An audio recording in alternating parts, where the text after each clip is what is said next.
Last vlog లో అయితే చెప్పా కదా, పికిల్స్ అవంతా మంచిగా గట్టిగా ప్యాక్ చేసాం, నెక్స్ట్ వ్లాగ్ లో పోస్ట్ చేశాను అనేసి. ఆ వ్లాగ్ అనమాట ఇది. ఇక్కడ పికిల్స్ అండ్ దెన్ షాంపూస్, వ్యాజ్లిన్స్ ఇవంతా ఇలా ఒక పెద్ద టేప్ అయితే తీసుకొని మంచిగా ప్యాక్ చేస్తూ వచ్చాం 1 by 1. ఇక్కడ సాయి అయితే మొత్తం ప్యాక్ చేస్తున్నాడు.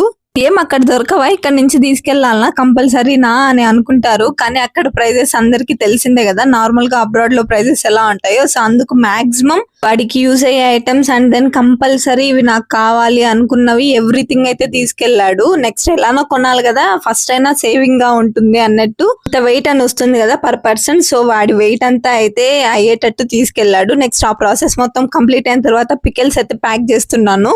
నార్మల్ గా టేప్ వేస్తే నిలబడదు అని చెప్పి కవర్ పెట్టి క్యాప్ వేసి నెక్స్ట్ అయితే టేప్ అయితే చాలా అంటే చాలా గట్టిగానే ప్యాక్ చేశాను నాకు తెలిసిన వరకు.